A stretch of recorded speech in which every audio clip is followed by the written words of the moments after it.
Welcome everybody on Zoom for the Resonance Academy Live with Nassim for November. And welcome everybody on Facebook Live. I'm sure there's a few people coming in there now. And we're always happy to have you join us here for our webinars every month with Nassim and with the faculty. And today we have Live with Nassim, where you guys get to ask questions, those of you who are contributing members of the Resonance Science Foundation and Resonance Academy and are here on Zoom with us.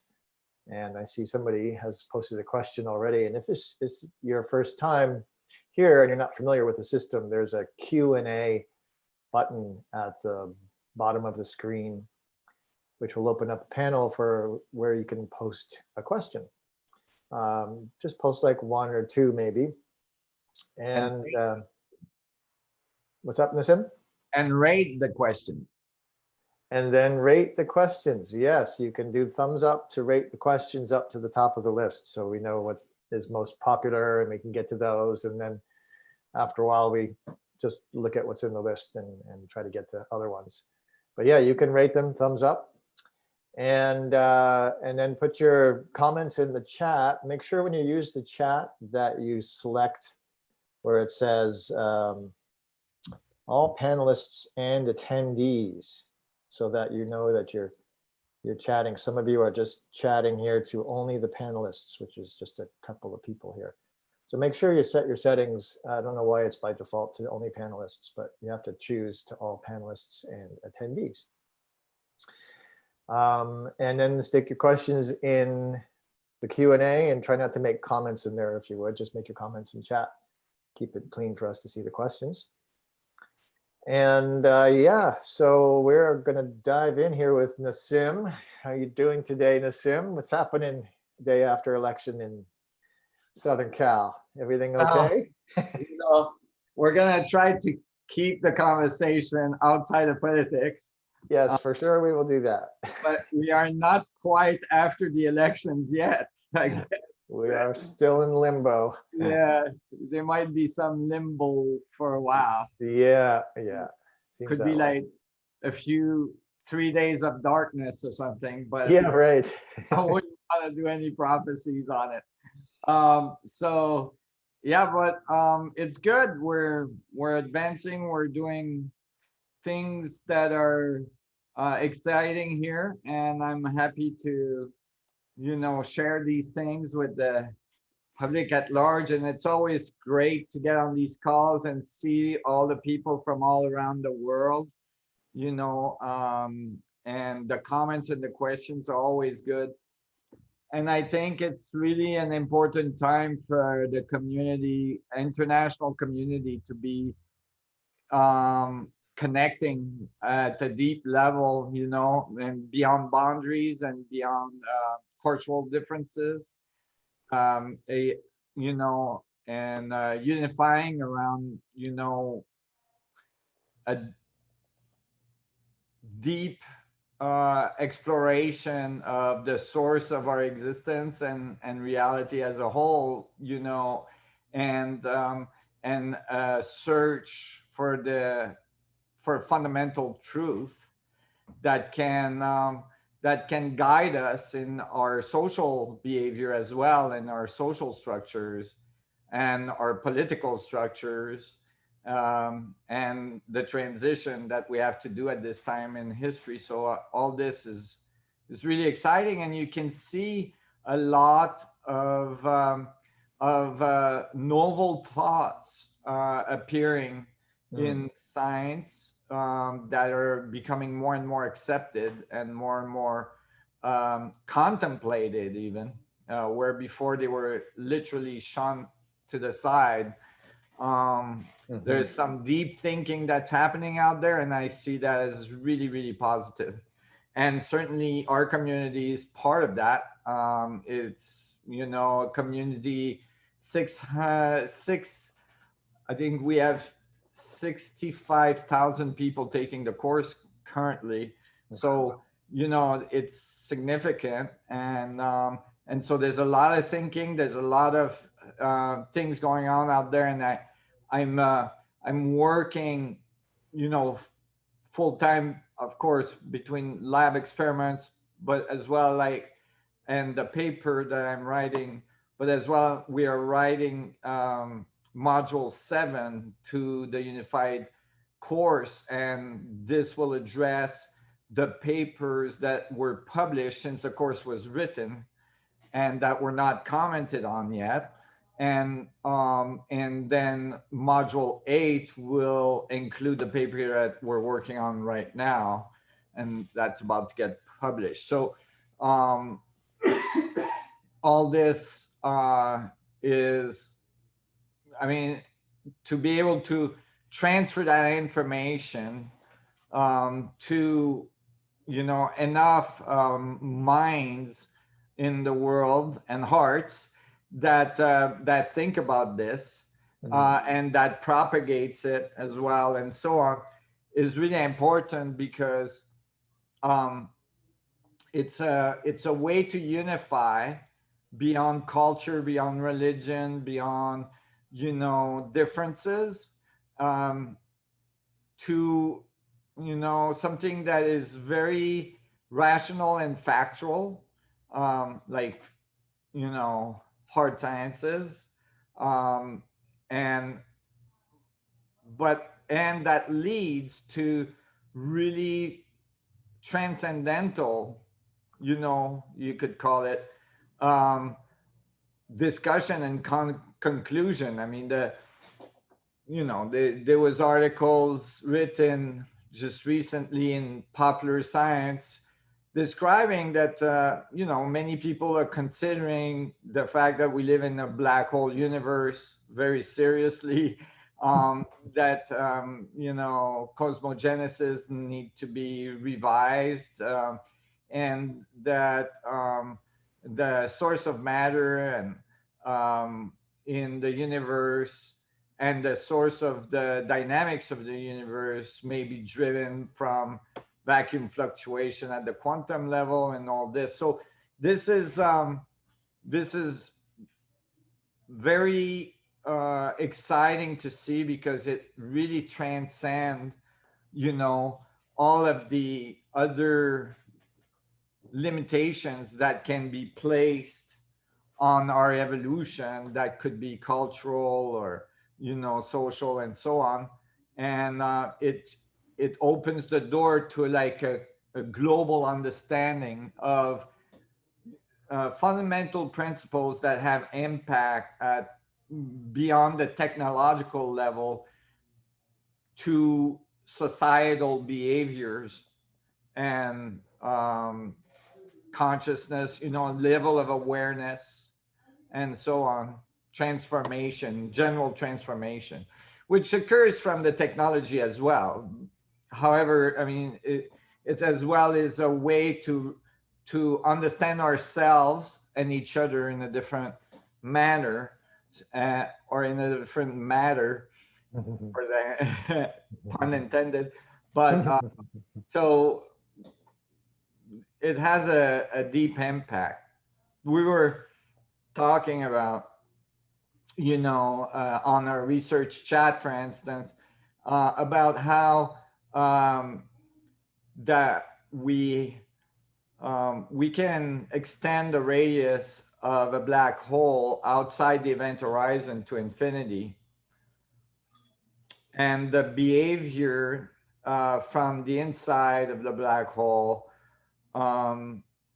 or from the horizon to the inside of the black hole in all coordinates are 1-to-1, so that basically you can, you see, the radius of a black hole is actually infinite, because it has a singularity in the middle. So where do you start measuring, right? You can renormalize at the Planck's length, but now you're measuring from the Planck length to, you know, the radius of the event horizon of that universe, and the Planck length is very far down. So that, yeah, that's a very long radius in terms of scales, right? So, but you could say the same on the outside of the black hole, right? Because if the black hole is inside our universe and our universe is a black hole, any curved path outside that black hole will go to infinity because it's actually curving to the singularity of the universe we're in. So that would mean that singularities are on same um, like embedded topological structures that makes it so that basically all singularities are wormholed into each other because they're inside each other in the scales of their relationship, right? So like networks within networks, and or networks of scales. I don't know if you follow what I'm saying, but basically, you can start to think about unification at a very fundamental level of physics, and that really changes the way you behave globally and Mm. in your society and the technology that you have. Mm-hmm. So those are Yeah. the things I've been thinking about. Mm-hmm. Thank you for sharing that. Yeah, I really so strongly agree with the importance of what you just said about having the scientific basis of understanding of the unification of all things as a foundation for making that worldview shift that's so critical right now. Mhm. Obviously, because there's a lot of conflict and disparate perspective, where in fact what is being shown is that the nature of reality is really quite opposite of that. It includes a polarity, and of course, polarity is an essential component of how the physical construction works and behaves. Right, And yet, what underlies it is that unified wholeness. Um, and right. yeah, and that's the importance of making that shift right now Well, is if you think about polarity and just like if you think about polarity in terms of like angular momentum, for instance, producing a pole, a north and south pole, Mhm. um, like a charge. Um, and if you think about it this way, you can say, okay, from this frame of reference, it's going clockwise, right? Mhm. And you can, from the other frame of reference, it's going the exact opposite direction, right? So it's polarized in Right. that sense. The same. However, you're looking at the same surface, right? So it's important to keep remembering that, because then you realize, well, okay, you can have a polarity in space, right?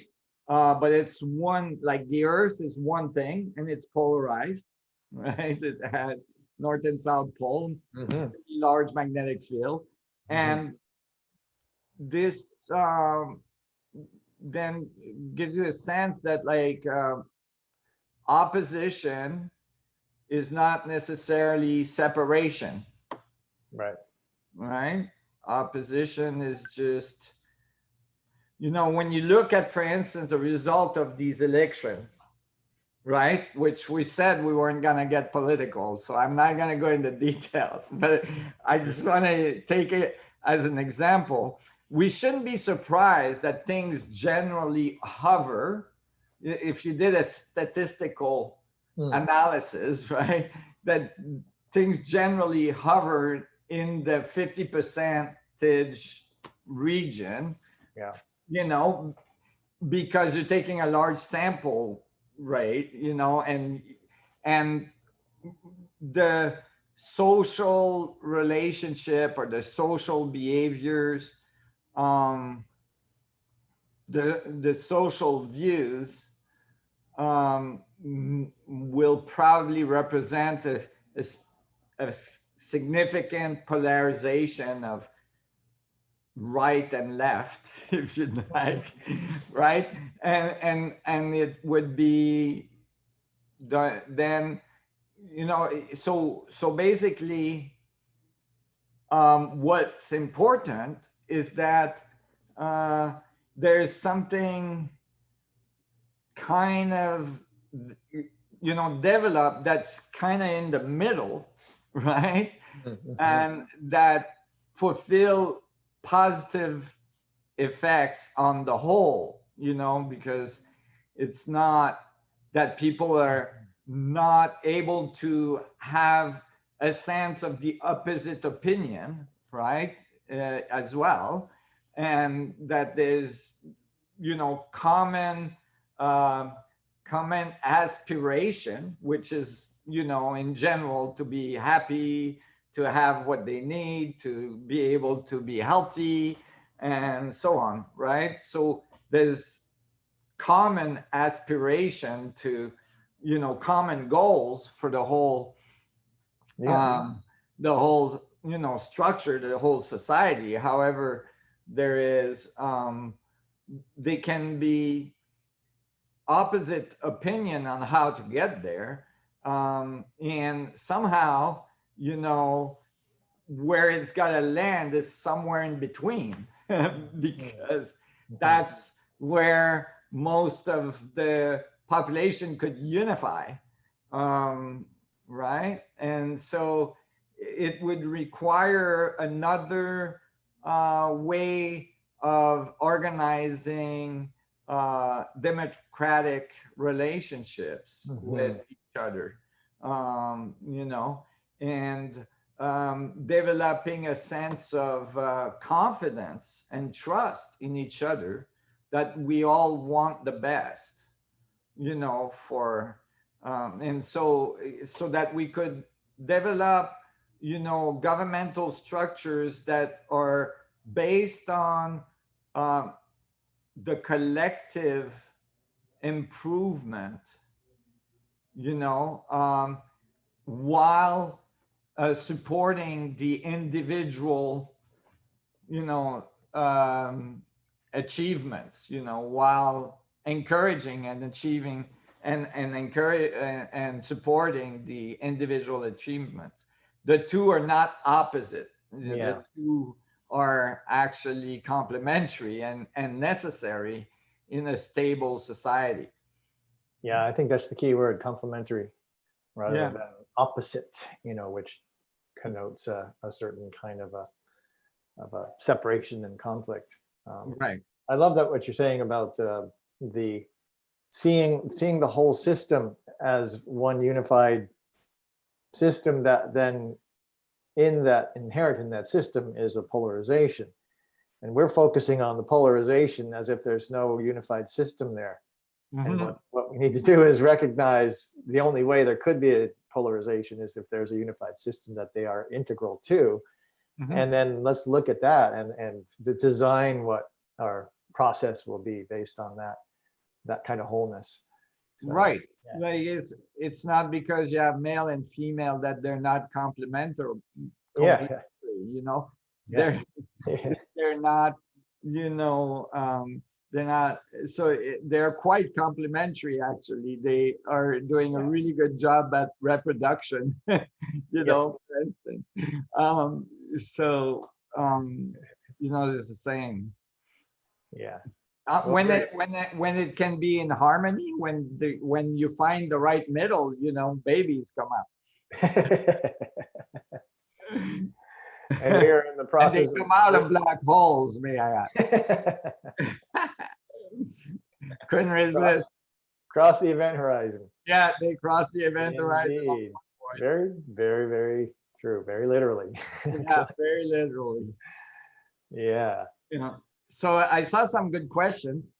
Yes. Well, we were just talking about spin. The very popular first question is, I know one you've maybe even recently spoken to, but it's probably a question that can be That comes reiterated a over and lot. over again Yeah. from So James yeah, Weinberg about what creates spin so that matter is created out of space. right. And So Nassim, it's I think a great. just before you go, let's see. I think we'll go till like 1:30 today, so we can try to cover a bunch of questions in that period of time. if that feels good to you. Yeah. So that was James, Yeah. correct? And I'm gonna, let's see, I don't know if Jamie's made me co-host to be able to pull people up, but if not, Jamie can make me co-host, and I will do that. Okay, but yeah, basically, in order for spin to occur, there's got to be a gradient. The easiest way to think about it is to think about a gradient in the atmosphere of the Earth.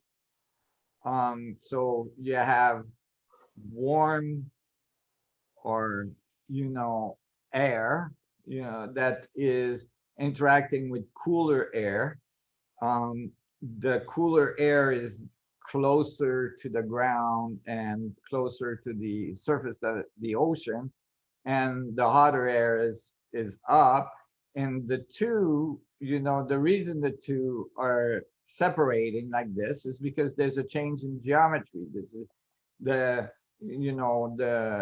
the volumic relationship is different, right, between the air that's cool, where the volume is more compact, and the air that's hot, which has a larger volume. And the relationship between the two, even just with a few degrees of difference, can produce a hurricane that's moving millions of tons of water and that's discharging large electromagnetic effects, and that has, some significant energy capacity packed in it. So if you compare a hurricane to a galaxy, you get the sense of what I'm talking, but in terms of the density of space-time instead of the density of air in the atmosphere of the Earth.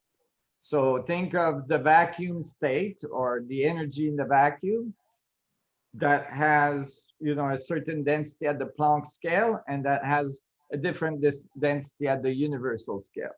And the change in density is 120 orders of magnitude. So it's huge. That's like 120. Actually, it's 122 zeros, right? After 120, you stop counting, because I mean, that is just an insanely large number. It goes from 10 to the 94 grams per centimeter cubed to 10 to the minus 30, or 20. The estimate is between 29 and 30, grams per centimeter cubed at the universal level. So, and that's called dark energy, which composes about 75% of the mass of our universe. So this whole, gradient is way more than what produced a hurricane on Earth, right? In terms of change in density. The change in density is extremely large. And so you can imagine that it produces angular momentum in the structure of space-time all the way down to the Planck scale and past and beyond. And basically this density change across the structure of space, which goes well with the second question, or where did the let's see. it was about the ether. James, Let me see if I can find it. Where are you? I'm right here. Yes. And where is that? Nashville, Tennessee. Oh, yes. We've met before. Well, just on the Zoom one time, Yeah. a few months ago. Yeah.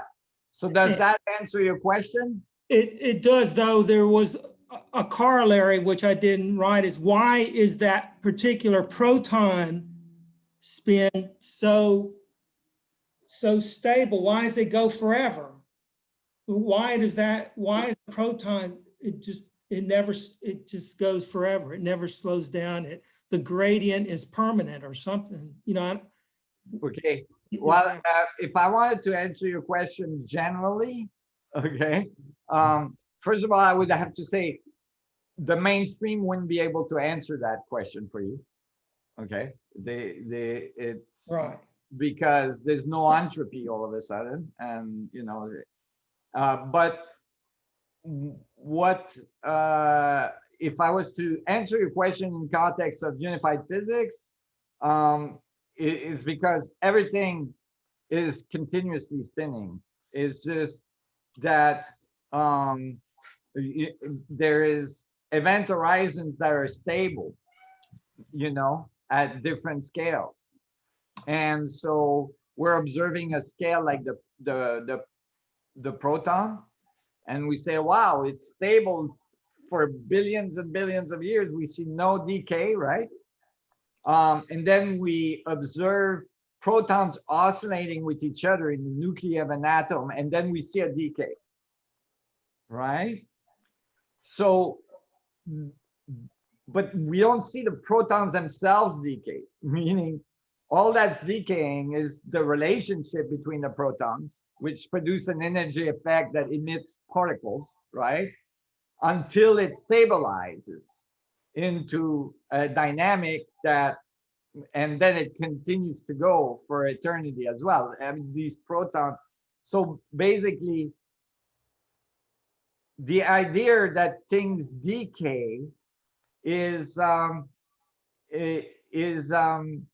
it has to do with our understanding of entropy. I'm trying to give you an answer that's not going to go into too far into technical jargon, but entropy is a difficult concept in physics, meaning it's not well defined either than by an analogy to information theory, that there's a relationship in space that in which, you know, information is exchanged, and there's a level of coherency or information in a system that informs you on its of its entropy, right, of its thermodynamics, of its heat, its entropy.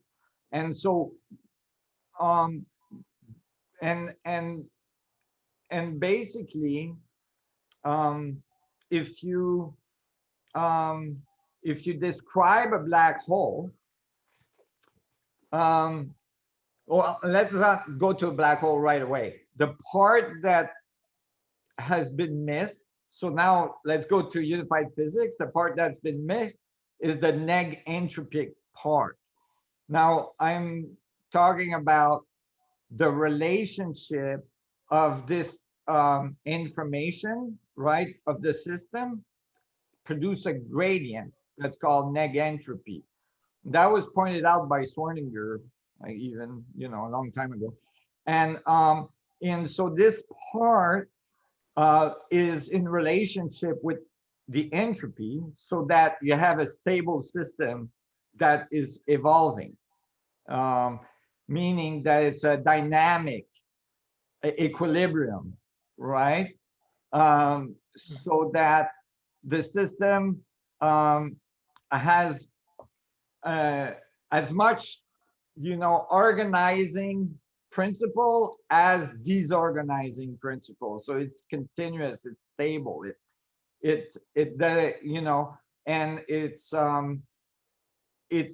relationship, you know, of decoherence to coherence to decoherence to coherence and so on, you can think of as the dynamics that structures the space, right? Like meaning like the information, you know, emanating, and the information going back in, right? The relationship of that produces the force or the forces, right? The four forces, some that are radiative when the information is entropic, and some that are contractive or going towards center in the neg entropic side of the equation.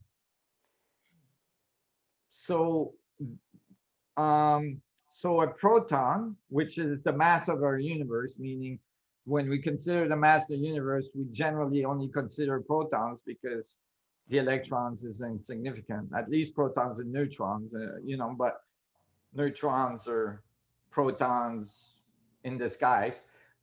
So basically, you can think of protons as one scale that's stable. Does that make sense? Mm-hmm. Like you could think of a person outside our universe looking at our universe, may find our universe stable over, you know, very long periods of time. Um, um,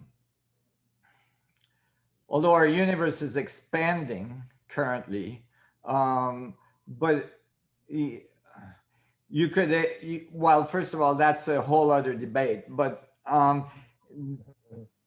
you could imagine that you could see our universe as something very, very stable. And you can imagine that, you know, over a period of billions of years or millions of years at least, you could look at a galaxy and think of it as a stable system, right?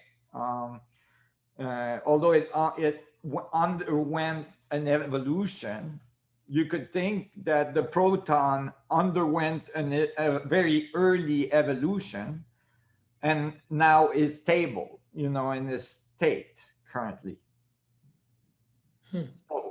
So imagine a gradient then that's producing stable, you know, orbital relationship. And these stable orbital relationship are scales that we see in the universe. So you can group these scales, right? You can see like all proton size, right? They're very, very similar in size, you know, if not exactly, right? The same size. You can regroup planets, you can regroup stars. Planets and stars are pretty close together and they make a group. And then you can regroup galaxies and, you know, clusters, and they're pretty close together and they make another group, and so on. And then in those groups you can find subgroups, you know, like you can find the table of elements, you know, this like the group being divided, right? And then you can see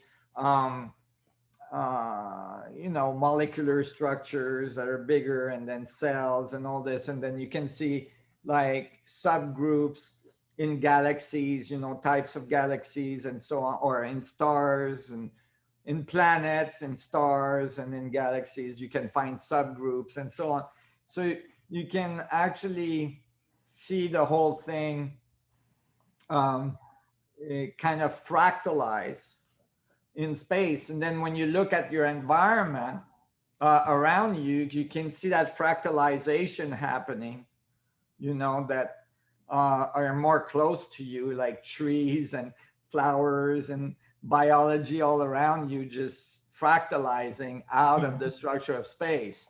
You know, you can think of that as like literally hairs on the surface of the horizons of space, right?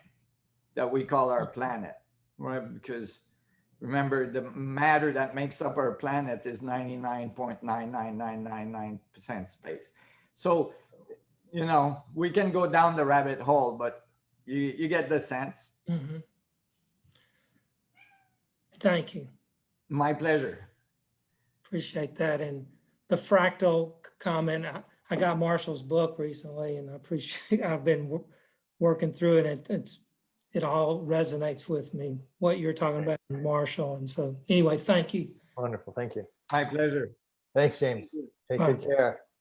Yeah, Marshall's book is awesome.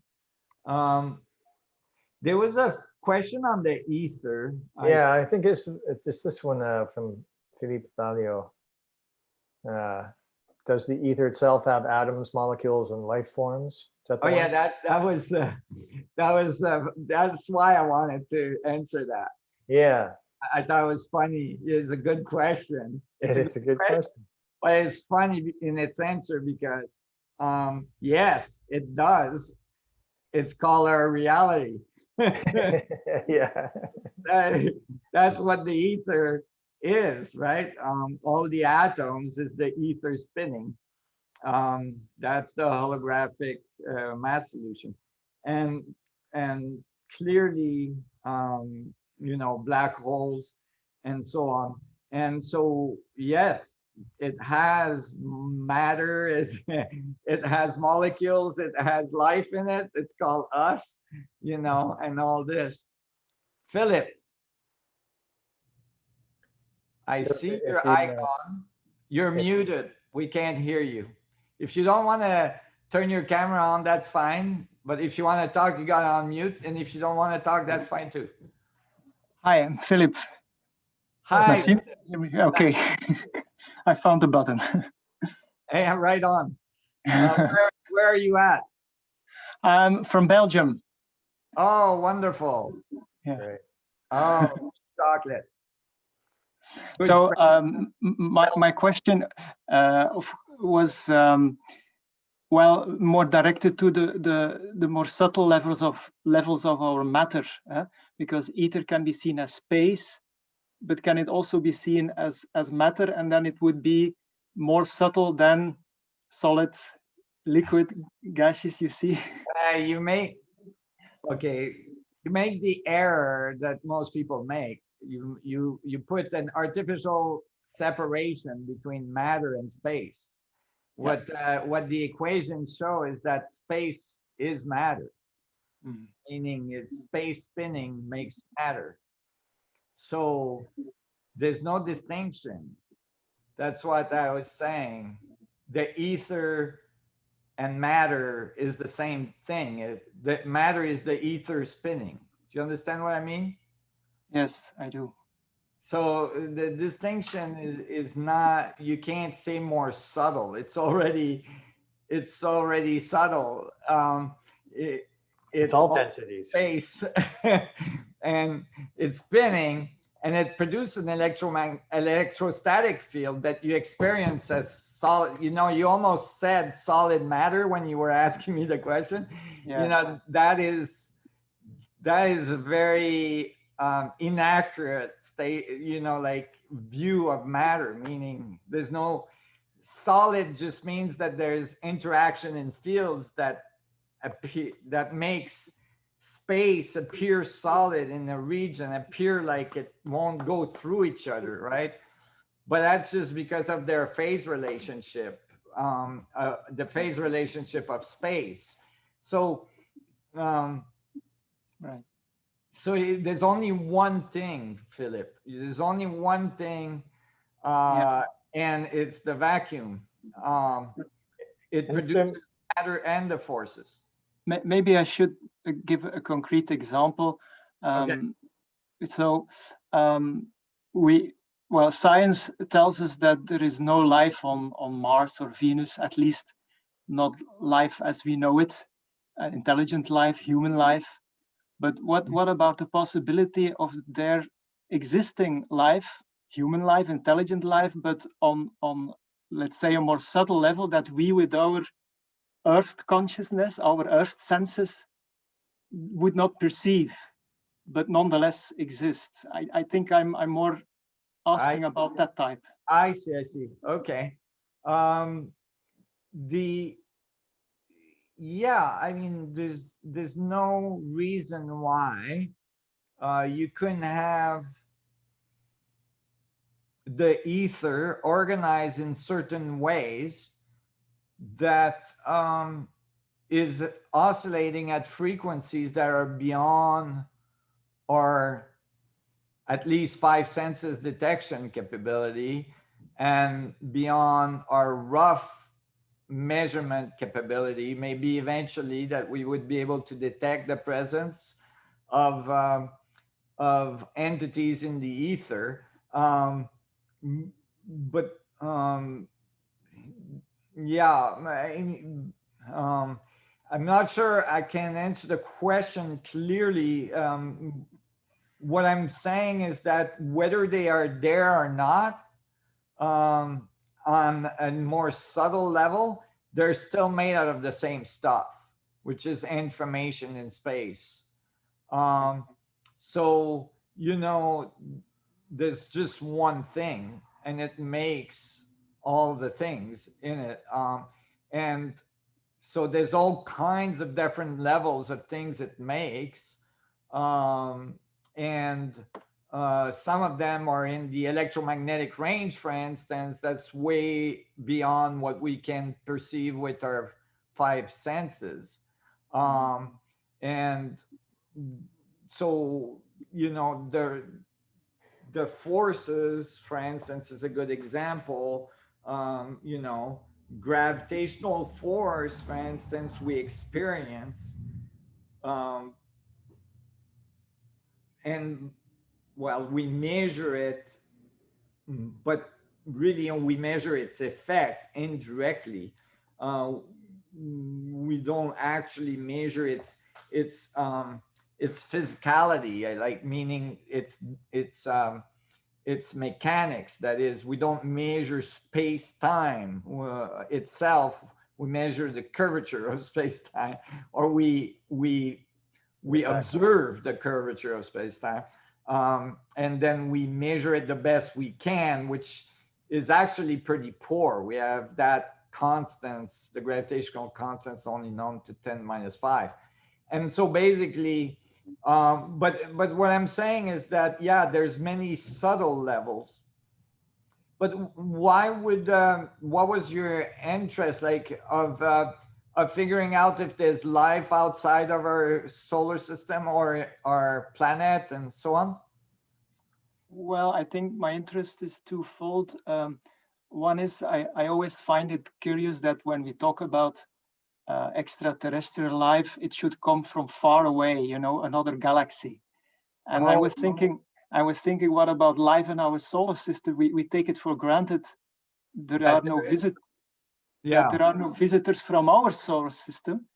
And then the second thing I think is about what we could call materialization, so that you have a kind of blueprint or template on a finer level, but that you lower the frequency or something, and it becomes more solid to our senses then.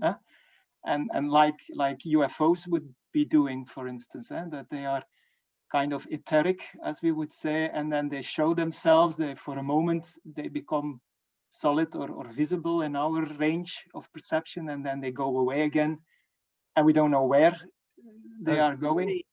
Especially plasma shift that were recorded. Yeah. You know, yeah, you could definitely imagine that, right? And so my question there was also, we're talking a lot about getting energy out of the vacuum, right? But what about also pulling out the matter that we need for creating our civilization, for everything we need? So materialization. If you're able to engineer the vacuum, control the vacuum, and the vacuum is the source of proton, like is the source of matter creation, then you should be able to do matter creation artificially, if you like, or, you know, from a laboratory, you know, and produce all the material you want wherever you are in the universe. So you could be on a ship somewhere in the universe and produce material, like, for instance, nourishment, you know, the replicators, and actually Yeah. Is there any active research that you know of that is more focusing on the matter side than the energy side, rather than the energy side? Yes, there is. On the matter side, it's more rare, and it's not necessarily, let's just say, it's not necessarily very public. You know, politically correct. Because it's even more impressive than the energy, let's say. Well, they're equivalent, right? So if you're able to do one, you should be able to do the other. Yeah, but I mean in terms of keeping it a secret, because, you know, matter appearing from thin air is even more impressive than energy appearing from. Well, I will. Yes, it's very thin air, It's the Planck scale. Yeah, actually, it's very thick air, but depends how you want to see it. Relative to air, it's very thin. Yes. But this, if you think about matter creation, um, yeah, it is impressive. However, what's even more, well, for me anyway, what I find exciting is that that means as well that you're able to control gravitational fields. And so now you have, you know, space capability that extends way beyond your solar system very, very quickly. And so that for me is really exciting, because yes, energy is one thing, mass is the other, and gravitation is another thing. And I want to make clear when I say that gravitation and mass are equivalent as well, meaning that humans have made a distinction, just like they made a distinction between matter and space.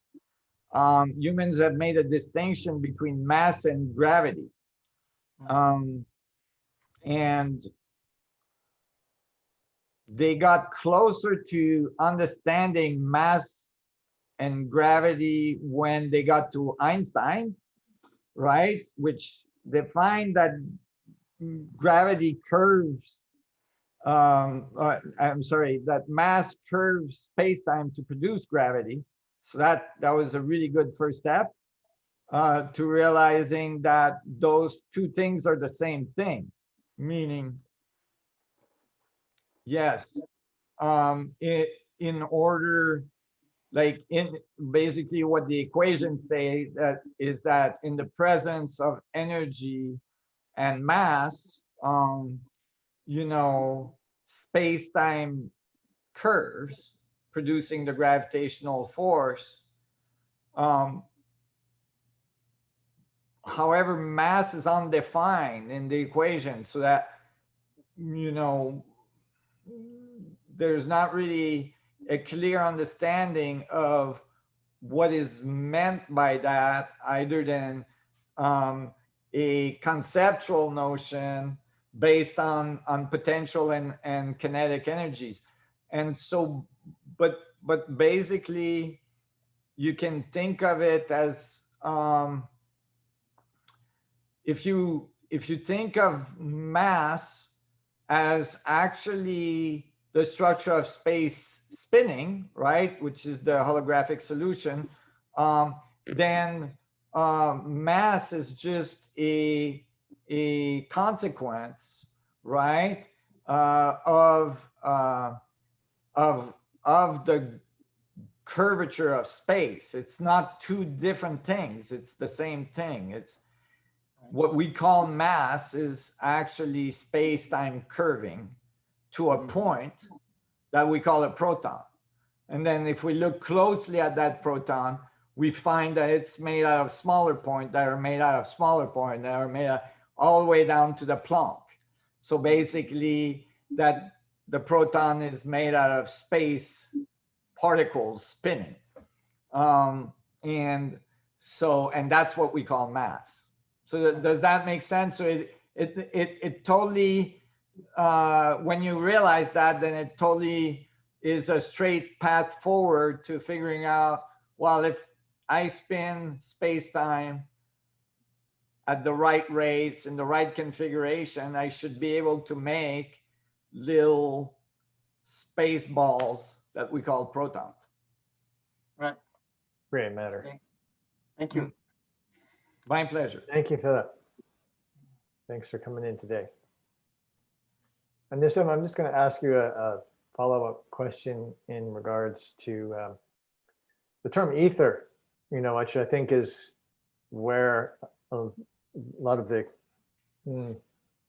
misperception of there being more than one thing comes in. You know, we've got liquid, gas, solid, and ether, and they all have different appearances and geometric relationships and all that, and yet it's just the one thing. So that one thing, would you say that falls, I know you call it the vacuum, would you say that falls under the term ether, that one thing? All of those states are the ether expressed as different densities and geometries, or is that appropriate? Yeah, exactly. Basically, you have self-organizing system because you have angular momentum.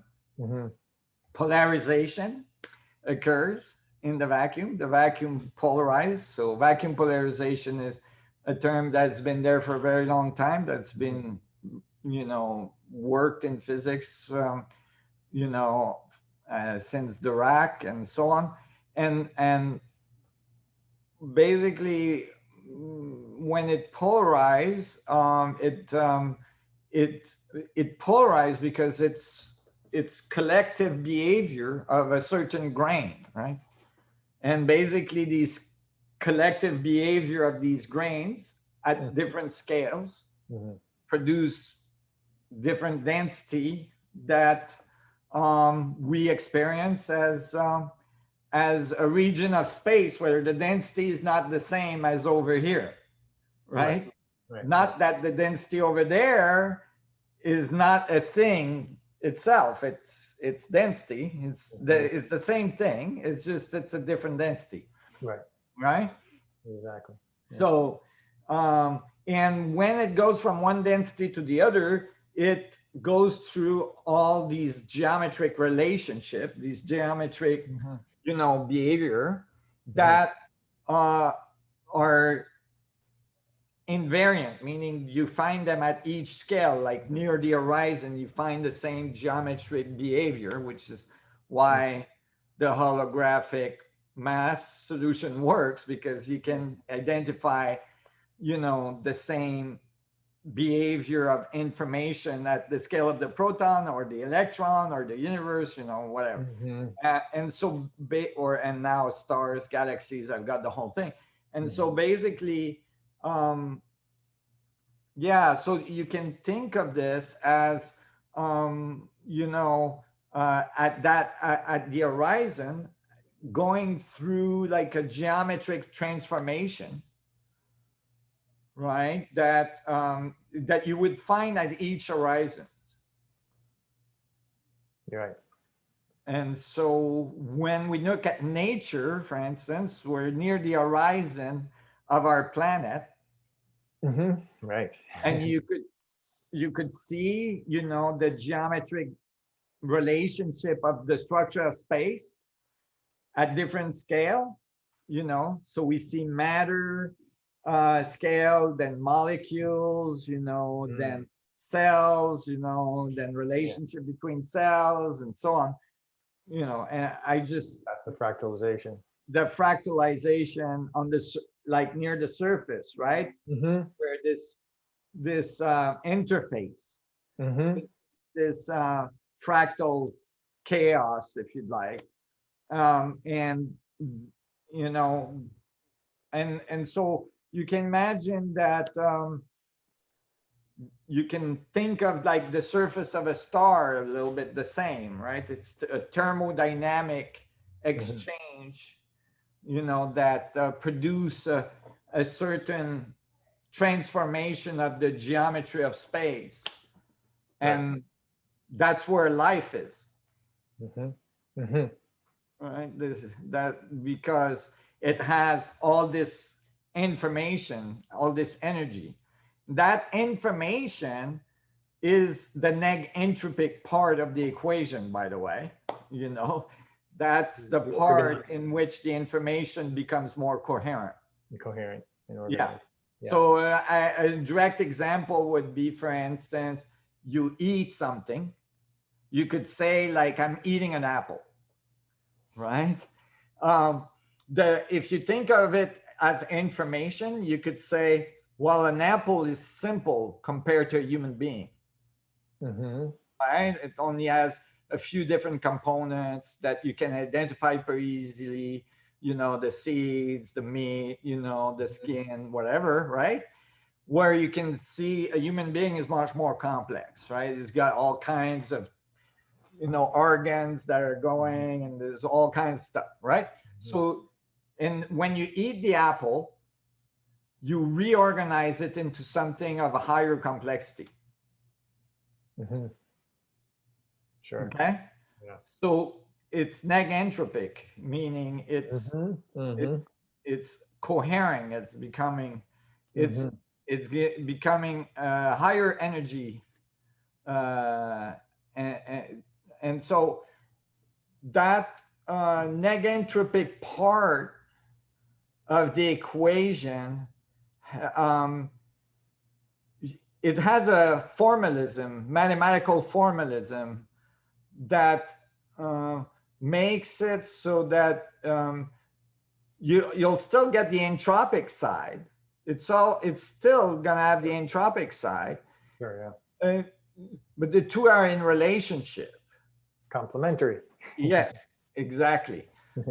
And that relationship is what produces all this geometry in between. Yeah, and the ratios and the harmonic organization and all of that. Yeah, between the information that's going in and the information that's going out, right? The information that's going in is negentropic, like you eating the apple, it's going in, right? And the information that's going out is entropic, like the heat you radiate, right? As a result of eating the apple. Yes, gotcha. Is it appropriate to say that the term ether specifically applies to the Planck field, the Planck granular structure of space? That would be the term to apply to the ether. I mean, the ether would be the term to yeah, I mean, that particular scale. Yeah, we've been in this conversation kind of using the word ether loosely. Right. That's why I wanted to clarify it. Usually I don't use it because it can, lead astray. I like to think of quantum vacuum fluctuation, because ether has an historic connotation that can confuse people. Yeah, that's what I wanted to see if putting that term into that specifically that scale, which is foundational to the holographic mass solution theory, if that's appropriate to say, Well, you see that would define the ether as something we normalize at the Planck scale, and I would say the ether is more general than that. That is, it has sub-Planckian scales and multiversal scales. Meaning it's the full spectrum. Yeah, it's a full spectrum. Basically, the full movement of the energy that organizes at all scales. Right. Okay. The quantum vacuum fluctuation is very defined, at the Planck scale. Yeah. So. Okay, great. That was helpful. Okay, let's go for another question here. The most popular one is from Dana Tomasino, asking, in my explorations, I've come across several theories of universal geometric structures that are postulated to underlie the structure of the universe, namely the E8 crystal lattice from quantum gravity research, and the Marion matrix, a knotted structure that also appears to create a torus when spinning from the Marion legacy, CIC. How do these theories and structures relate to your own ideas and findings? Are there consistencies and connections, or are they completely different? No, it's consistent. Very good. If you could bring that person up, that would be great. Doing that right now. Because that's a packed question. A popular packed question. Hi. Hey, Dana. Aloha, Nassim and Marshall. Nice to see you. Hi. You again too. You're a mathematician? No, I'm not an expert on any of these things. My background's in biology. Oh, okay. What kind? Well, I started out in molecular biology and biochemistry, and then I worked in the heart math research team for 12 years. And There I yeah. was involved in psychophysiology Oh, nice. and the study of the heart's role in consciousness, and really integrating science and spirituality has been my main focus. Awesome. And of course, I'm interested in water. People know me in this group. I have a water connection study group that I've formed. I'm interested very much in the energetic and multidimensional properties of water. Where are you, Dana? Right now, I am in Henderson, Nevada, near Las Vegas, but I'm Oh, wanting to go back to Hawaii. I'd love to. I was gonna ask because you have a, you know, the flower in the. Yeah. I always try to carry the aloha spirit, and On I've you. lived on the Big Island for many years, and now I'm feeling that I'd like to go to Maui, maybe with a quick stop in California and Mount Shasta. So I'm looking for connections in Maui, and maybe in Mount Shasta, just in Oh, case wow. anybody has any. Oh, yeah. People, I'm sure we have a lot of. I lived in Hawaii for 16 years, so I yeah. visited you there with my partner at the time, and we gave a presentation at your center on the Big Island. It was Okay, I back thought in, I seen you before. Okay. yeah, and I met you at HeartMath ages ago as well. Oh, right. Well, it's a good question. So E8, you know, E8 is Garrett Lisi, which is in Hawaii as well, and Maui. That would be a good connection. There you go. Oh, And right.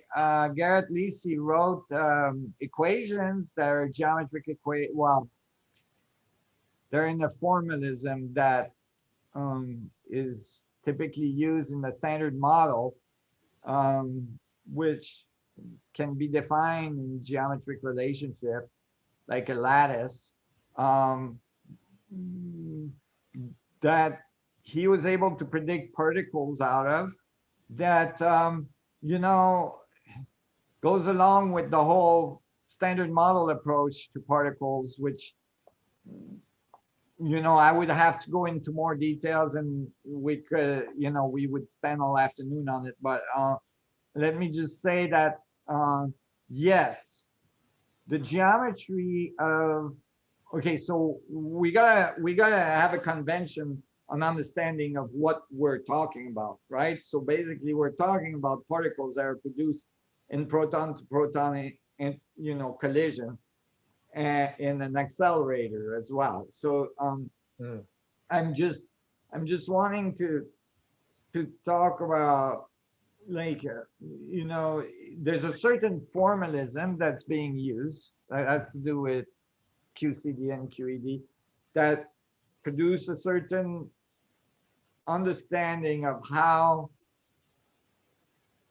particles interact, that's based mostly on, you know, and supported by the instruments in which, you know, protons, you know, collide. Now, there's lots of assumptions that are made in this approach. Like, I'm just gonna cover just the very light ones because there's a whole bunch all the way in, since, I mean, on the theoretical side, there's like 21 free parameters, depending on how you count, can go to 25 on the standard model side. So that's one thing. But that, on the other, is that you have particles that are stable, and you're, as we were discussing before, they're stable over time, like billions and billions of years, no decay, and you're colliding them, and you're making a very strong assumption that what you're getting, what you're measuring, is constituents of this particle that you just exploded, right? That you're getting parts of it that are parts that are fundamental to the universe, meaning that these parts are very, like, that these parts existed on their own before you broke them off a proton. And what I would debate there is that, well, these parts only live for typically like billions of a second, you know, like thousandths of a second maximum. And so instead of billions of years. yeah, yeah, instead of billions of years. And so they go back to the vacuum very quickly, right? They go back into the vacuum very quickly. They don't just hang out, you know. So that's most likely because they're not fundamental. So that is that the universe doesn't naturally make that particle. It makes it. You just broke a chunk of Planck's off the surface of a proton, right? And because it's not stable as a chunk of Planck's like that, you know, it will go back in the vacuum. But as you broke it, right, it will break under this geometry symmetry I was talking about in the discussion I was having with Marshall, right? And so it's like you're illuminating the structure of space-time, right? You're actually seeing the symmetry emerge. And so that can be, if you don't know it's coming from the structure of space itself, it can be not well understood. And that misunderstanding can lead to deeper effects, but you know, it's kind of coming back to it because eventually you realize that you're breaking the vacuum, right? The meaning, you know, for instance, the Higgs mechanism, you know, the Higgs particle is emerged from the vacuum, you know, this type of thing. So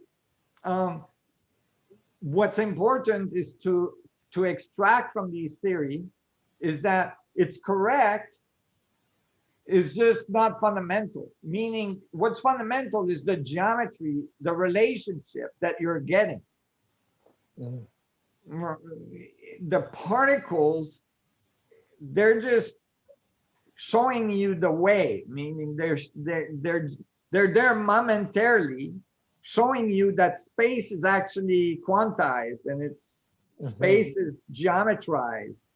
It's showing you that, like, yeah, so when Garrett Lisi wrote his equations for E8, and Dr. Rauscher, which wrote 8-dimensional equations that were very beautiful. You know, when you see this equation, the only thing that's missing is the fundamental mechanics behind the formalism, meaning the formalism is written like in midair. It's missing the mechanics, right, that makes this geometry occur. Is the actual structure at all consistent with anything that you've found, with any structure that you've found, or is it like? Of course, yes, yeah. Well, yeah, because otherwise both would be wrong somehow, or one would be wrong, right? Mm-hmm. So yeah, it's consistent with the geometry I'm using, but it's written in a different formalism, right? In their formalism, perturbation theories involved, and you know, there's a certain formalism that it was used. I use a different formalism that is actually very similar, right? Where there's iteration, like perturbation theory, but in real geometry, in real structures of space, not in conceptual space. Nassim, my understanding of the E8 is that it's an 8-dimensional geometric model of what steps down dimensionally, so-called dimensionally, to become a vector equilibrium, an isotropic vector matrix. Right. It's actually the same thing. It's just that it's been extrapolated to 8 dimensions. And the VE IVM is the coherent 0-point geometric state of the Planck field. Again, yeah, conceptually, yes. Formally, no. Meaning, right. formalism has not been written in mathematics to make that leap. Well, actually, I wrote it, but it's unpublished, meaning it's in this next paper. So the leap to saying that geometry is that you can extrapolate, you know, from QED, you know, the relationship between the IVM and the, you know, E8 modeling. Okay. Yeah. Meaning formally, you know, you're going from two different formalism mathematically, and that formal link is not clearly defined, you know, at best. Okay, that makes sense. Yeah. Yeah. Yeah. Does that make sense, Dana? Yeah, the first part was quite technical. I'll have to go back and listen to that again. But so you're saying there is a connection, but sort of different paths, and yours is sort of a more concrete path to modeling that, and more mechanic. More mechanic. Okay. Yeah. Do they both connect with the toroidal field? Do they both? Yeah. Again, you know, it depends. Like there is like, for instance, twist-or algebra from Penrose that, you know, has the toroidal dynamics in it.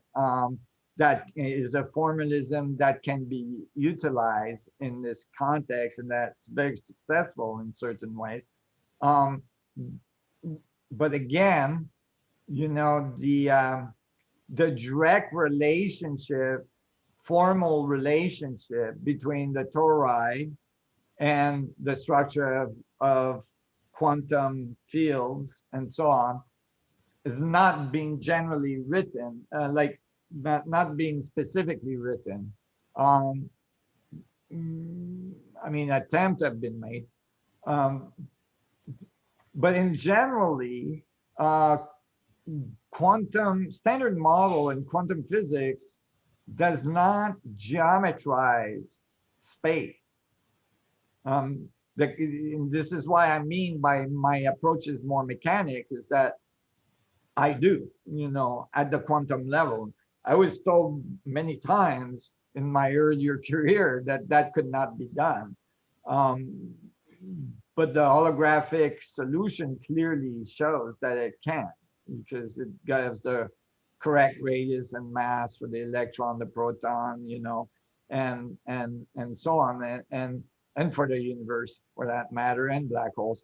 But you know, and now I have stars and galaxies and all this. So basically, you know, but at the quantum level, you can geometrize space only if you've given a consideration of the space.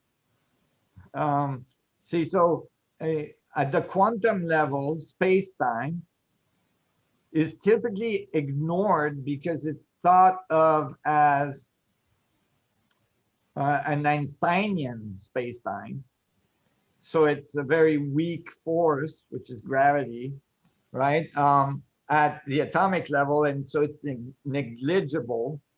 But it creates problems because now it's not unified, and so all this, I'm trying to make it clear, which is not easy because it's not clear for them. So it's, you know, but as soon as you reintroduce mechanics in the equations of a Planck superfluid dynamic, if you'd like, then all of a sudden it starts to make sense again. And it clarifies the picture very nicely. And it geometrizes space in such a way that all of a sudden quantum physics become something you can visualize instead of something that you shouldn't try to visualize, which is what they tell students. Just solve the equation and shut up, type of thing. So now you can visualize it because you can visualize a Planck field making a vortex, that we call a particle. And really that's what Maxwell visualized. That's why, Maxwell's equations for the electromagnetic field was basically vortices and little balls spinning in them. And he assumed an ether, and basically all this can really give you a sense that the whole thing has been misunderstood, specifically when the ether was removed, because now there was no more mechanisms for the behaviors of what you are observing. The underlying mechanism, yeah. Yeah, we have it in cosmology, meaning in Einstein field equation, we consider space-time as the source of gravity, right? So we know that space-time, we have evidence that space has physical meaning. Nassim, can I just ask you, another part of my question was something I just recently discovered. Do you know anything about the Marion matrix? No, that part of your question I wasn't sure about. I think I heard that word somewhere, but I can't remember. I discovered this sort of indirectly through the work of John Stewart Reed, a cymatics researcher who's coming to share with us at our water group tomorrow, actually. And he had in the past worked with a group that was studying this other structure. I had pulled it up on my phone. Just let me see. I don't know if you can see this, but you see that? Oops. Shoot. Oh yeah, I saw it for a minute. There, can you see that? It's like that looks like a knotted kind of structure. Have you ever heard of that? Yeah, that's interesting. Louis Kaufman at Chicago University worked a lot on knot theory. Yeah, he's part of it. Louis Kaufman is part of it, and this lady named Lynn Claire Dennis actually first encountered this through near-death experiences. So she had like an experiential, intuitive download of this structure that she equated with love, essentially. Yeah, from near-death experiences, which I call near-life experiences. Right. Lynn Claire Dennis in 1997 with Foster Gamble, and Lou Kaufman as well at the time.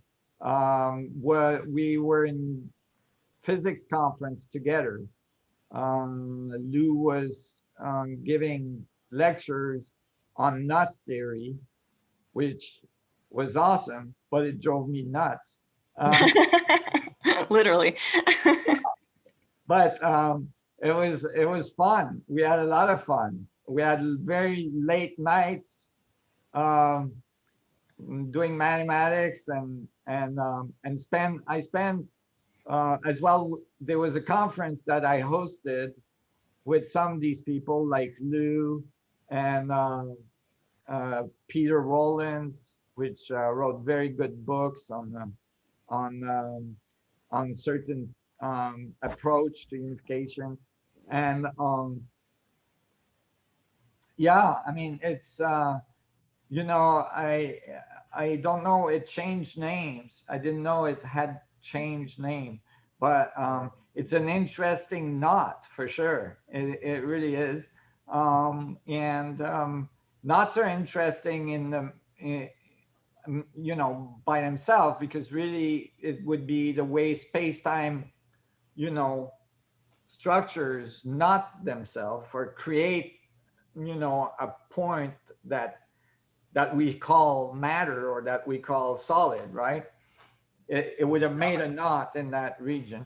And the mathematics to describe knot, like we would go on with Lou for hours he would show us all the math you got to go through to make a prediction if a knot is knotted or not.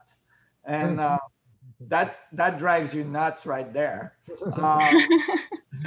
And you know, we were having fun, that's for sure. Like I saw this video where they spin the structure and it creates a torus. So I thought that might tie in with some of what you've theorized about. Yeah. And it's totally new to me, so I'm just kind of exploring. Right. If you've seen also the new Thrive film, Thrive 2, we created an animation that came from some, I think, of what Lou had worked on way back when, the you know, what do they call it? The Dirac string. Yeah, the Dirac string trick. Yeah, exactly. And so we animated that 720-degree rotation, knotted but not entangled rotation in there that depicts how it can, you know, that what you're talking about, this sort of knotting relationship of a frame of reference to an electron. And then to become a torus. Yeah, it's a double torus. Only classical description of the electron path. So you watch Thrive 2 and you'll see that animation. Yeah, I have seen it, but I'll have to look at that again. It's a great movie. Yeah, it's neat. And they said something like that it also equates to fundamental geometries of the heart and brain, or fundamental frequencies of the heart and brain. And they were able to somehow show that through cymatics. And that's where John Stuart Reid's work came in. So that I'm not quite sure what that means exactly, but I'm sort of curious about the whole thing, because anytime something arises that seems to point at some fundamental structure or some universal pattern that underlies creation or so on, I'm interested in that. And I know that your work is all about that. So that's why I brought it up. Oh, it's interesting. Great questions. Yeah, and I'm sure when we dig in deeper and deeper, we'll eventually most likely be able to connect that formalism to singularity formation. Currently, singularity is defined as a ring torus, right, by Einstein field equation, well, variations. And so, you know, for it to become a knot is not that far nuts. I just can't resist the pawns with the knot theory, you know. Thank you, Dana, again. Thank you. Good questions and conversation. Thanks, Nassim. Thank you. Aloha. Nice. Aloha. Nice to see you again. Okay, a few more. Yeah. So let's see, the next one, popular one, is from Maria Shramek, asking, is raising consciousness equivalent to increasing the particle spin velocity? How can we manage this? Say that again? Is raising consciousness equivalent to increasing the particle spin velocity? How can we manage this? How can we manage this? Could be scary. You could spin yourself out of existence or something. I don't know. Into existence, maybe.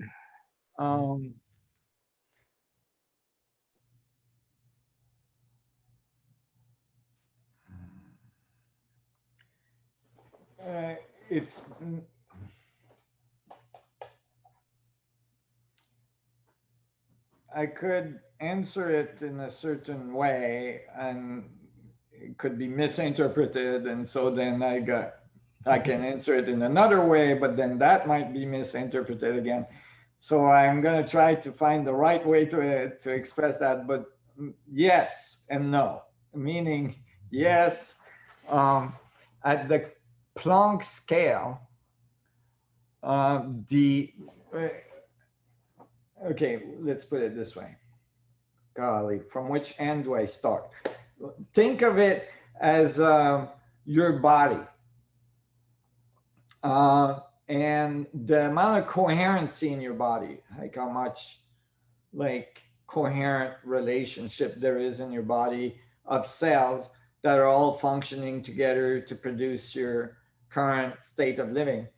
And then think of it as we know for a fact, like I'm just gonna start like from the fundamental basics so we can go from there. We know for a fact that when we are at the most coherent behavior, you know, our breathing, our heart rate, everything is good. The stress hormones are not too high in our blood and all this. Like there's a higher level of coherency and in the relationship between cells, so they work better together. They function well. It's not so chaotic and all this. And so you could say that, you know, if you're thinking of a rise in consciousness, you would have to say, well, what do you mean by that? Because you have to define what consciousness is. So let's, since there's no standard definition of consciousness, I'm just gonna go with the unified field, you know, definition of consciousness, or unified physics description of consciousness, and that would be that it's not necessarily it's not a you know epiphenomenon of your brain, but it's actually your body interacting with the field of information, right? And which is the vacuum. And so since your body is mostly made out of vacuum, you know, and actually completely made out of vacuum, since what you're not calling the vacuum in your body are protons and electrons, which I've demonstrated are made out of the vacuum. So that you're exchanging information with that field at all the scales, from the atomic level to, you know, the collective behavior of your cells. And that so that if you change in consciousness, that means that the antenna of your body has just got more coherent, nicely tuned, right, to get more information out of the field. Like it's a better antenna. It's getting more of the frequencies that you might think are high frequencies, right? Because it's getting more coherent. That means that the more micro part of your antenna, not so macro like your bones and so, but the more micro part of your antenna is getting more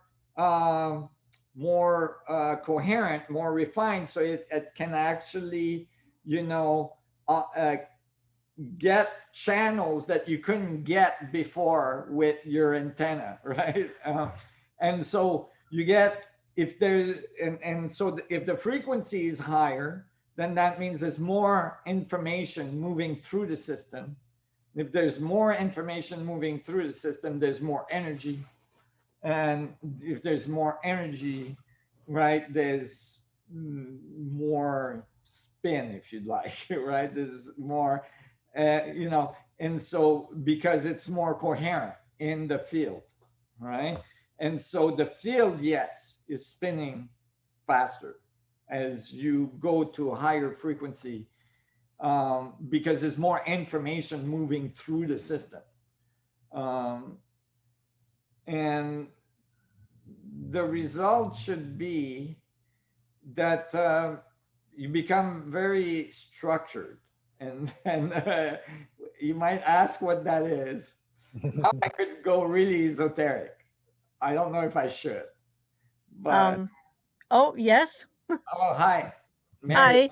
Hi, Nassim. Yes, why not if you have the time? Um, well, if you think about it, that would mean that like really high masters that are very high in consciousness should be able to like have effects on space-time that are larger, if you'd like, right? They would have more impact on space-time because it's like a big vortex compared to maybe a smaller vortex in space. You know, they would have a bigger influence. Does that make sense? Yes. And that influence on the whole could could be managed by that person since it's part of their consciousness if they have that level of awareness of their impact on the space, which most of these masters do if they're at that level. Then you could get things that would be unusual. Let's just put it that way, in the space, like around you. And you could have effects that are unusual, like gravitational effects. You could have telekinetic effects. You could have, you know, all kinds of things. So that's more esoteric. But you could have, so if you could say if this was true, then to a certain extent, in the right context, that's really esoteric. You know, even the body should have like more of a crystalline nature than average. And when you know the information stops flowing through that in that way, in that particular way through the body should retain a very crystalline nature. And that's been observed in some of these masters where the body doesn't decay normally, you know, like you would expect it to decay. Is it this rainbow body effect? Is it? Yeah. Well, I don't know about that terminology. I've heard it Oh, before. just heard about some Tibetan masters that they achieve this state and then, yeah. Yes. So, yeah, it's one thing when I was with the Dalai Lama, I didn't have time to discuss with, but I wanted to. It's one thing I'd love to discuss with him at one point. But yeah, I mean, the Tibetan monks, there's many monks, many masters, Indian masters, so on, that have been reported to have something like that. In some cases, with very long extension of the conservation of the body. Yeah. Yeah. I don't know about the rainbow body practice, or I'm not sure. The rainbow, how did you call it? I think they called it the rainbow body. Yeah. Yeah, the rainbow body. Yeah, but you know, that would relate to the electromagnetic field. You know, if I was to take a stab at it, and yeah, it's basically where they, as I understand it, they shift their state of consciousness such that their physical body is essentially becoming invisible, and the spectral rainbow body I see. Yeah. what is visible. Or it's somehow it starts shrinking is when they die or pass, they are mummified by themselves or something Right, like that. that's what I was meaning earlier. Yeah. Mummifies. It's like a crystalline nature of Okay. Okay. Yeah, yeah, preservation. Yeah, preservation. Yeah. So that's more on the esoteric part, but yeah. So basically, information flow is what we call, you know, rising in consciousness. And we tend to naturally, instinctively call it, you know, higher frequency. And that's correct. It's literally that, though. It's not just an analogy.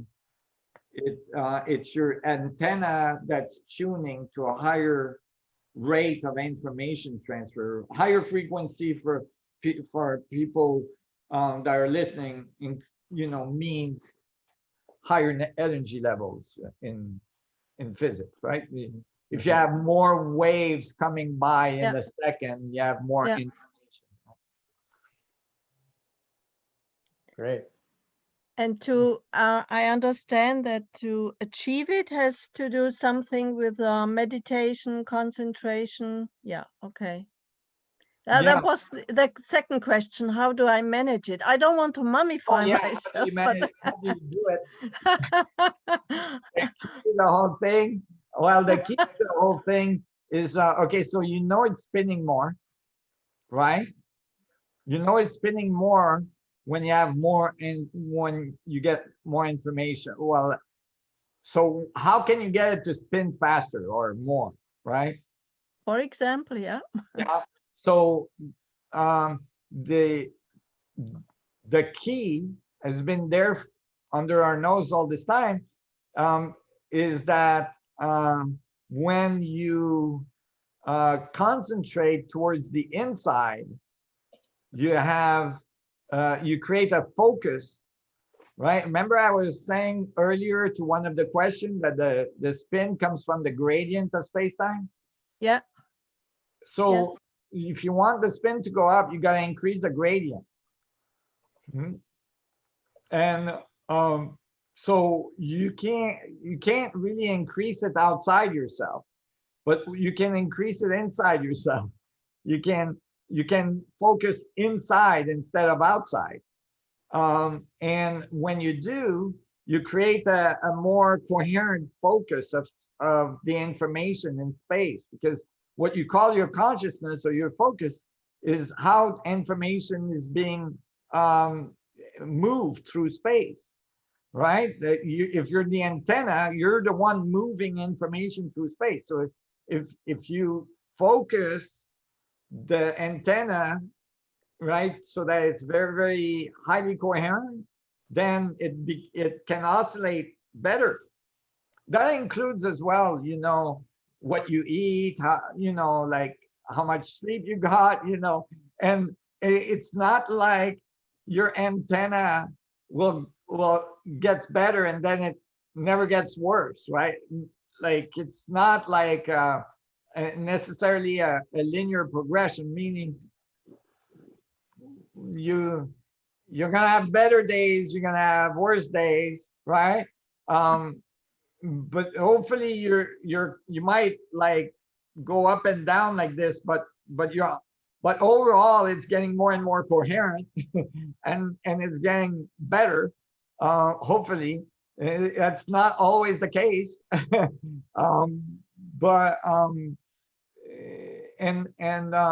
So the key is to spend enough time cultivating your self-awareness, that is awareness of self. And that is critical to increasing the vortex, you know. It's a hard way to go. Okay. Thank you very much. It's not hard. No, it's not hard. If you think of it as hard, then it's already very difficult. Let's say it's a long way to go. It's actually very simple. No, it's a really short way to go. It's inside of you. It's right there. It's very it's the shortest distance you can find to anything else. So it's actually, you know, it's just a frame of mind, darling. It's just a way of experiencing the universe from your center, right? To always refer to your center in your experience of the universe. And so then it becomes a natural state of being. It's just that we were not taught that natural state of being. We have been taught a state of being in which everything outside of us is constantly, you know, bringing our attention, right? Not necessarily in reference to a center inside of us. So then we lose the center. So then when we lose center, then it becomes incoherent and difficult and complicated. And it seems like it's far away. Yeah, it's too far. It's like you can't figure out how you got there, what you are, why you're there, you know. So, but when you find your center, then you go, oh, okay, I'm part of a higher relationship and a lower relationship, whatever you want to call it. I'm part of a relationship. I'm part of a thing that is learning about itself, right? So, I think Maria has just disappeared here, but one person named Mo asked, because we've done meditations just like you're referring to right now in the past.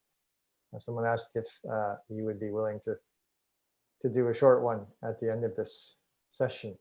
You'd like to do today or for another time? Maybe another time, because yeah, it's not like I'd like to do that in a different context. Okay, great. We'll do that another time.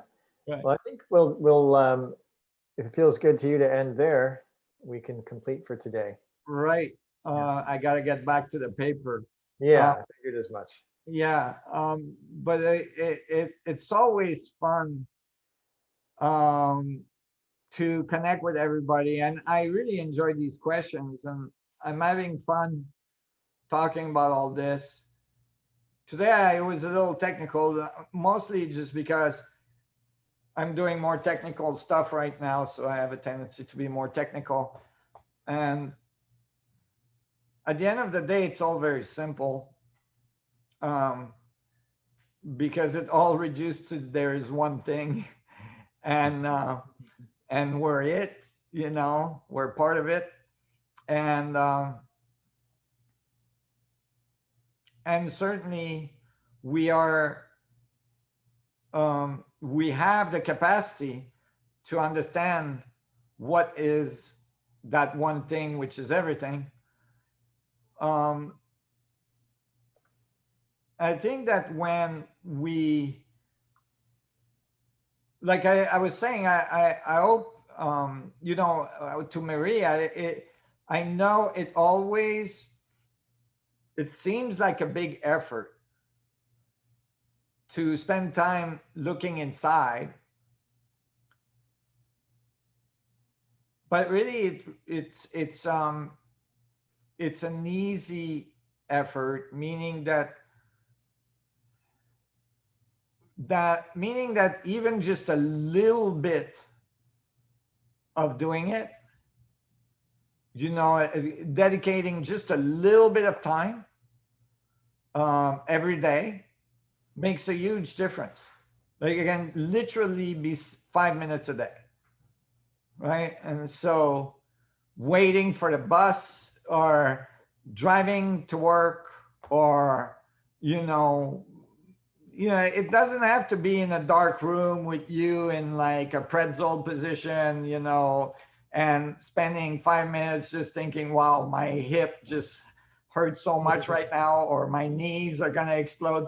It can be just you sitting on the couch, just with a little quiet space, you know, can be you working at your at your desk, but it is to have moments in your day where you have self-referential moments, where you're actually, you know, kind of like turning your senses from figuring out what's out there to figuring out what's inside there. And that's really kind of And it's a straight map from that thought, which is completely conceptual and philosophical, and you could even say, you know, spiritual or religious, whatever, to the physics of space-time that produce entropy and negentropy and, you know, coherency and decoherency and so on, like that can be directly associated with it. So it's something that's really powerful and beautiful. And in these times of a little bit chaos and torment in our society and so on, I think it's a really important thing to do. Just so we can keep sanity at times. Yes, very least, just for that. Yeah, just to keep the spin going in a coherent way. Great. Well, thank you. Thank you, Marshall. Yeah.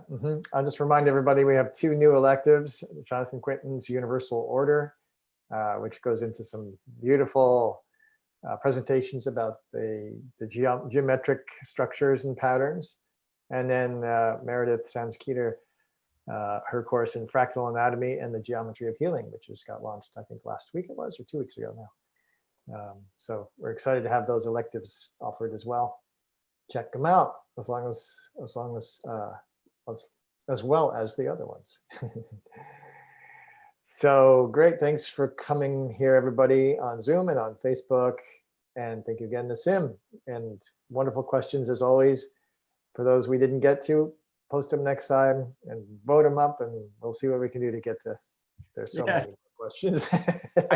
I tend to give long answers. I'm sorry about that. Wow, it was some really good insights today. Thank you so much. As it was. Thank you, everybody. Take good care out there. See you again soon. Bye-bye. May the vacuum be with you.